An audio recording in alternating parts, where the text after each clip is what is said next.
Howdy, and welcome. I'm here today with Bracken Darrell, who is the CEO of Logitech. Welcome, Bracken. Well, thank you. It's great to be here with you, Stever, in your amazing living room. Yes, indeed. And I had it built to spec. I can see that. So, the reason that I asked you to be here today is I've been following you on LinkedIn, and Logitech is doing some truly amazing things. And it's really clear that the amazing things the company is doing is being driven by you, who, as the leader of the whole thing, I mean, to those people watching who have never talked to a CEO, contrary to popular myth, the CEO does not do everything themselves. But what they do is they're responsible for setting the direction and making sure that everyone else has what they need to be able to do the things that need to be done to keep the business going. And I would love it if you would just tell us a little bit about, who are you, where are you from, how did you end up as the CEO of Logitech, and what brought you there? Well, I grew up in Kentucky, so I'm Kentuckian. Who am I? I'm a basketball player. I'm a dad, and I grew up, and I'm Kentuckian. But I lived all over the place since then, and I got lucky enough after working in several different big companies to be recruited to be the CEO of Logitech about 10 years ago. It'll be 10 years ago in April, and it was just one of the most wonderful strokes of luck I've had in my life, and I've had many. And anyway, so that's how I ended up here, and it's been incredibly exciting. Now, you've been there for 10 years, which is longer than the average tenure of a CEO. I remember reading somewhere that the average tenure of a CEO has dropped at this point to something like 3 to 4 years. So clearly you've been doing something that is keeping you engaged and also is keeping the board of directors who you work for, keeping you at the helm and so on. What are you proudest of in the 10 years that you've been there? What have you done that's keeping you there? Well, I guess, first of all, I want to say I love this app. I love the Melon app. I have to say that publicly, and I'll explain that, the reason why I'm saying that later. But I would say, I have in your 10 years, the value of the company's gone up a lot, and that's supposed to be what CEOs are all about. I think we're worth 15 times more than when I started right now, and we've gone from 8 categories to 36 categories. We win lots of design awards. In fact, we have more design awards per revenue dollar than any other company now. So there are things you could point to, but I would say the thing I'm most proud of is it's really hard for me to think backwards. I grew up with a mom who was divorced, and my dad left when I was about 10, and my mom sort of fell apart for a few years, like a lot of people do. And I became, like some of my other siblings, her resident psychiatrist or psychologist, or at least she made us feel that way. And I remember I learned that, you got to just draw a line behind your heels every day, and everything that happened before that is just stuff to learn from, not something to sit around and regret or worry about because it's over. It's all about the future. We're living right here and forward, And so I always felt that way. So I kind of feel that way when you think about, what are you most proud of? I don't even know what to really say. It's hard for me to think that way. So I guess what I would say is I'm most excited about what we've built going forward. We've got so many great people. I mean, I've got an amazing team, a very unique kind of organizational model. And most importantly, I think it took us a long time to get here, but we're really running the business on the values. And there are kind of 3 values. One of them we describe as our purpose, which is to enable all people to fulfill their passions. And then the 2 values within that are part of it. So all people means all. So it's especially underrepresented groups who haven't gotten a fair shot before. And then we must do that in a way that's good for the planet, not less bad for the planet. You think as a company that puts out 200 million things a year, many of which are not biodegradable, almost none of which are biodegradable, that being less bad would be our goal, but we're really in the mission of being good for the planet, and we will be. And I can explain that later. Wow. Okay. So you actually, in that one little encapsulation, you touched on a lot of different things there. Because, first of all, I didn't hear you say, our mission is to provide our shareholders with a 15%, ROI. You said our mission is to really help all people live their passion. And that, that resonates very deeply with me because that also happens to be my personal mission. But I'm curious because, you clearly have produced exceptional business results, and you're doing so in pursuit of a vision and a mission that let's be, well, I've never worked on Wall Street, so I'm definitely projecting my own biases here, but I'm fairly sure that the people on Wall Street, analysts, don't get up every day and say, wow, we're looking for companies to invest in that are living their purpose. So how, what is it that you have done to be able to fit, I'll call it sort of the traditional values and styles of being as a business while integrating these other aspects? Because I could easily imagine you could have just stepped into the helm at Logitech and said, you know what, forget all people, let's just sell to the people who are buying our products, and let's see if we can do incremental growth and kind of take the safe way out, because no one's going to look at what you're doing. As long as you're growing the business, they're not going to look at you and go, oh my goodness, you could be doing 15x, because 15x is a pretty large number, but you could have gotten away with 2x and kind of played it safe. Can you tell me about, how did you think about that? Was it a risk? How did you address that risk? The risk of having people not buy into it, or actively I've always do been, you? well, I'll tell you, Steve, I've always been very, very purpose driven. I when I was running Braun globally out of Germany, I invited a guy named Nikos Morkiganis who wrote a book called Purpose with the, sorry, Nico, I just got to say this, great content, worst cover I've ever seen. It was a yellow cover with a tree that looked old and like it was dying. So it wasn't a great cover. Probably, maybe that's one of the reasons why not as many people thought it should have. But he was really ahead of the game on purpose, and I was really in the game on purpose from the very beginning. But I would be completely disingenuous to say that I walked in the door one day and I said, you know what, hey everybody, we're going to run the company on purpose and forget about shareholder value, forget about everything else. It'll just work out. It's really easy after you've been here 9 years and the company's worth 15 times more than when I started for me to sit here and talk about purpose. But if I were a new CEO and the company I was coming into were in trouble and you're in year one, you may be very purpose driven, but you have to do a lot of things that don't look like they're that's the center of your plate. And I did. So I had to do a restructuring. I had to simplify the product line. But I always had this purpose in mind, not this particular articulation of it, but this purpose in mind for myself and for the company, which is how do you impact the world in a very positive way? How do you have a scaled impact on the world when you're just one individual? And you don't need to, by the way, and nobody needs to, but that's always been my goal. And so that was really what I was all about. But to get there, you have to, if you're in a public company, to get there, you have to be investment grade. You have to have people believing in you and have patience in you and be there when you make mistakes and have enough credibility that they say, okay, well, that didn't seem to work, but look at the rest of the track record. We'll give them another shot.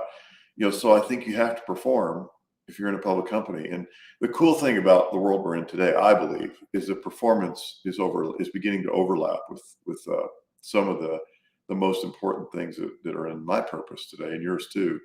So I don't think you can perform. I think it'll be really hard to perform anymore without being a DE&I leader, at least to outperform everybody else. And the same thing's going to be true about environmental sustainability. I used to put a chart up when I first got here, and not first year, but first few years, I put a chart up. I'd show, here's the returns of the Dow Jones Industrial Average stock returns over a 10-year period. Then I'd drop another line on here are the companies that most people would think of as design companies. Let's look at their returns over 10 years, and the return were 292% of the average. So think about that. That's a pretty good set of numbers. So 3x or 4 times more valuable by the end. So I used to put that up, and I think they're corollary to that today. And by the way, we've performed like that. We've really outperformed any indexes because we were so focused on design, which really means we put the consumer in the center of what we did. And instead of making products for consumers, we built products around consumers. But that was how we got most of the way here, and we're still going to keep doing that. But I think in the next 10 years, the companies that are going to have the outsized returns, most of them, are going to distinguish themselves in 2 areas. One is, if it makes sense, it will be the environment, being responsible, more than responsible, being a leader in the environment. And the second one is in diversity, equity, and inclusion, and really being viewed as as an organization that gets it and is really making a difference, not just talking about it and not just doing it, but actually impacting other companies. And so that's really what we're trying to do. And I think, if you'd asked me in year 2, I don't think you'd have felt very satisfied that either what I was saying was credible or that I had any reason to be believable or any reason to listen to me, So today, because of my business results, it helps. But I really believe now, looking forward for the next 10 years, this is where it's going to be. You have to deliver amazing experience for customers. You have to move the ball big time on diversity, equity, and inclusion. You have to be good for the environment. So you just mentioned there, you mentioned supplier, you mentioned something. I now forget the exact word you used, but basically it implied that this is bigger than just you. You are part of an ecosystem, and you presumably have suppliers and you have distributors, and you have a lot of other parts of your ecosystem that may not buy into the same values, or that may not have bought in when you started working with them, or may not have been thinking about it. But in order for you, for example, to be carbon neutral, that sounds like something that you really have to work with suppliers on. You can't just make that decision in isolation. That's something that you have to do in conjunction with others. Can you talk a little bit about how you built that awareness in other parts of your ecosystem and what it took to be able to actually move the needle so that everything you do reaches these goals, which large chunks of which aren't even under your control? Yeah, so first of all, I think the reality is it being carbon neutral in a business where you make things, unless you really were completely. By the way, I look like my head's on fire, don't I? Let's see if we can move it a little bit. Since I'm in this business, we got to be able to fix that, right? Okay, let's see if we can get that a little bit better. Let's see, I'm getting there. That's a little better. Maybe just the side of my head will catch fire, like a magnifying glass over a leaf. If I spontaneously combust, you'll be like, "Oh my God, what happened?" We know what's happening. Okay. So the answer is that's not working. That's really funny. Let's see it. Well, this could be a creative. If you have a green screen, this could be a creative use of a green screen. You don't put it behind you. You put it to the side. Yeah, you're exactly right. Or just curtains. That works too. There we go. Okay, this is the old-fashioned way, Steve. Okay, so just so it's not completely distracting everybody watching. Now I'm completely distracted. Your question was, how do we affect the supply base? So yeah, we do. So the way we look at both diversity, equity, inclusion, and environmental sustainability is it's an end-to-end from our suppliers into in our case, manufacturing, or people manufacture for us. We have both. Into the logistics system, inside our company, kind of, for example, in environmental sustainability, we use renewable electricity in our buildings and our factory, on into the customer. So you're using, I hope, one of our mice or keyboards or webcams, and you're using some energy to do that. You're putting out some carbon to do that. So we need to account for that. And then all the way to the last day you use that, something needs to happen to it. It needs to be either recycled or, God forbid, put in a landfill, which it is today most of the time. So all those things need to be accounted for, and we do account for all of them. So we actually track all of it. We actually measure all of it, and we do it very scientifically. And in fact, we now carbon label. Where it's not out and everything yet, but it will be. We're carbon labeling every single product with the amount of carbon in scopes 1, 2, and 3, which means all that stuff, everything. In the life of the product. So you can know, for example, that it costs about the equivalent of driving or about a less than a gallon of gas, but to use one of our mice for its life. That's how much carbon's put out. But we must neutralize that or take it to below zero. So, and we do work with suppliers. So we work with our suppliers, for example, in various areas. So we go to them and say, hey, we require that over the next 3 years, you're going to have to get to renewable source of electricity, or we're not going to use you. And we don't threaten them quite like that. We invite them to get there, but they do. So 92% of our total system now is renewable electricity, 92%, and we'll get to 100. So these are, and those are powerful tools. But I think the most important thing for companies to do today is look at the entire chain, because it's too easy to, and most companies are. It's too easy to look away from the parts that aren't sitting, physically in your control, and say, well, they're not in my control. They need to be more responsible over there. But you need to own it. This is one of the things that I've thought about with respect to Apple. I guess Apple has, I guess they stopped shipping the little transformer blocks with an iPhone. Now you have to buy that separately. And they say, oh, look at how much we've saved. I'm like, but look, everyone who buys an iPhone is going to need a transformer block. And the fact that I'm now buying it from some third party actually means that I'm potentially buying it from a third party who is not trying to be environmentally aware. So I've kind of struggled a little bit with how much of that is just performative, that, wow, we outsource the piece that we don't want to put on our carbon balance sheet in exchange for, in exchange for kind of the moral the moral right to, to say, look how responsible we are. And it sounds like you're not doing that. We're not doing that, and I'll defend Apple on this one because we follow them pretty closely. I think, if you looked at Apple, Microsoft, Google, big companies are easy targets for so many people today. But I'd say all three of them are really driving super hard on environmental sustainability. Microsoft's remarkable. I mean, when I look at what they're doing now, they are less hardware intensive than Apple, so it's an easier game to play. Apple's also amazing. I mean, and Apple quotes scopes 1 and 2, which is the stuff inside their ecosystem. They also talk about scope 3, and all of them are going to get to where we need to be. We announced earlier this year that we were going to be carbon neutral now, and we are. So we're carbon neutral. A combination of getting to a renewable source of electricity, reducing the carbon output by redesigning our products, moving to consumer recycled plastics, and then investing in forestation, because the most effective carbon reducer in the world is the good old tree. One of the most is the tree. And so we're investing in forests in China and in Malaysia and in Indonesia, and we're going to keep expanding that. But I think those big companies are very serious about it. But I think I'm more concerned about just setting the standard for everybody. And I think the cool thing about companies like us, but especially larger companies, is the effect, as you said, they can have on everybody, on the ecosystem.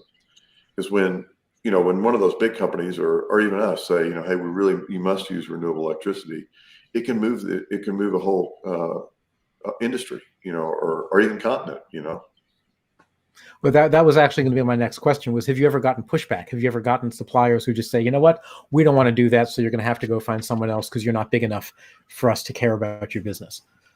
Yeah, for sure we have people. For sure we have people who don't participate, in that, and that's why we're at 92% instead of 100 so far. But there are always alternatives. The great thing about the world that we live in is it's pretty competitive, and it's not just us talking about it. It might have been just us talking about it. We raised it with them, but give it a year, and then 2, and then 3, and then 5. It won't be. So once everybody's talking about it, they'll all get in the game. I mean, that's why we carbon label, because we didn't carbon label just so we could give people information. We gave carbon labeling so that our competitors would feel pressure, and so that when they put their carbon on their products, they would pressure us. We wanted pressure. I want that competitive pressure on carbon. I want us to wake up in the morning and say, "Oh my gosh, we can't launch this product with the same amount of carbon we did last year. It's got to be lower," because one of our competitors might come out and have something better, and then they'll make us look bad. We don't want to look bad, and more importantly, we want the world to be a better, more healthy place. So it's basically a race to the top here, hopefully. That's a good expression. You should trademark that. You mentioned not only the environmental aspects, but also the diversity and inclusion aspects, with both the word "all" in terms of what your mission is. But you also said something that little throwaway phrase at the very beginning of our conversation. You said you had a unique organizational structure, and of course, organizational structures are just ways of organizing people. That's what they are. Yeah. So you have me very intrigued. Could you talk a little bit about people, how you think about people, what their relationship is both to the mission and also to you getting the job done, and all that stuff? Well, it's funny. I think you can read the book, like Jack Welch's book, or books, Speed, Simplicity, Self-Confidence, or you can hear about the various methods companies use to organize and run businesses, the way or even what you and I learned in business school, about the role of general management. And I've kind of got to the point in my career where I realized that actually I've learned a ton, like everybody else has, but I also find that that things are moving so fast that what you learned is often kind of dated, and if you just applied it the way we learned it, it probably wouldn't be as effective. So you need to constantly be designing and redesigning things. And so the design and redesign process that we've gone through at Logitech over the last decade was not an intentional path to where we are today organizationally. But here's where we are. I have 23 or 24 direct reports. That kind of surprises people, and they say, how can you manage 23 or 24 people? I have trouble managing 12 or 13 people. And I always say, well, if I have 23 or 24 people, if I have to manage them, then the company's going to be in big trouble. I have to have better people. And I have to have really great people to have that many. So they have to be very independent. And I need to be able to get involved where I can really add value. And I'm not going to bother people where I don't. So I don't have time. I wouldn't have time. Not with 23. And so it's more, I feel like it's more like a partnership than a pyramid, and everybody talks about the upside down pyramid of service, being as, really serving the people who you work with. And I like that idea. But I like the idea even more that, let people run, get them into things that they feel excited about, and then get out of their way most of the time. Give them the guardrails. They'll need too many, but and then let them go. Because man, oh man, I don't know about you. The reason I love enabling people to fulfill their passions as a purpose is I love it when I have something I'm excited about, and I feel unbridled, I could just run. And that's what I love about this model. So I'm thinking of some environments that I've been in, and if you have 23 people and they're fabulous, headstrong people, and you say you are unbridled, just run, there's always the chance that they're going to run in 23 different directions. And rather than ending up with a high performance organization, you're going to end up with 23 low performance organizations. What do you do to actually keep them running in the same direction so that their individual efforts build up to something bigger than themselves, rather than having their individual efforts start colliding, or right hand doesn't know what the left hand is doing, kinds of things? Well, we do have, I think knowledge is power in that, where the more you know about where the value is in the company, what things you can take advantage of, the more you end up pulling together and taking advantage of those capabilities. So we're very fixated on two things. One is on building businesses, and the other one's building capabilities. So, you're crazy if you run one of those things, if you have one of those jobs in our company, you don't take advantage of our strong capabilities, and those capabilities keep growing, and we keep adding new capabilities. So, it's we get smart people in there, and then we always talk about our capabilities. And so that automatically drives a move towards the call that one of the implicit guardrails is, if I were you, I'd take advantage of our capabilities if it's possible. The second one is resources. We don't just give people huge unlimited budgets. So if we said, okay, now just run, and here's $1 million check, it would be a different story. But we don't. So we stay pretty close to people. So they kind of have to prove it that they're going in the right direction, or at least give updates that they're going in the right direction. And you know what? Sometimes they are, and sometimes they aren't. And really, it's less. I'll tell you a little secret. It's less about proving it to me. It's more about proving it to themselves. And so once they come in and present to me, and say, hey, this thing looks like, I just got off a meeting where we were talking about these new seed projects, and all three of them that I've reviewed are really cool, really doing good stuff. And they presented to me, and they're probably kind of waiting for my approval to say, oh, great, go to the next stage. The truth is, they did it for themselves. Now they know that they feel strongly that they can go to the next stage. And I'm almost a rubber stamp in most of those cases. And so, I certainly enjoy the meetings, and I participate, but they're not really about me. It's about them. Do you do one of these things where you have like a standard, I guess Jeff Bezos, is it Bezos who's really famous for, there's a really precise way, if you're going to pitch him, here's how you pitch an idea, here's the kind of supporting evidence and data that you bring, etc., so that by the time you get to that pitch, the very process itself is kind of force you to do the heavy lifting, so you're sure that you do have a good idea. Do you do something like that, or do you leave it up to people to kind of learn and figure out how to make their own pitch that is still adequate, but is kind of in the guise of pitching to you? It's interesting because we have people from Amazon, and we have who use they call it I don't know what they call it, but it's basically a press release model is one way to describe kind of where I'm trying to go. It forces people to think big enough and think about the risks, et cetera. When I was at P&G, we had documents that did the same thing, where you literally put a recommendation in, give a background, and then a rationale. And we're less prescriptive than those. I think as we grow and we mature, we'll probably go more and more to a more and more standardized model. We do have more standard things today than we did, say, 5 years ago. And I think it'd probably be better for us if we got more standardized. So we're a little more dependent on just people being engaged, asking the right questions.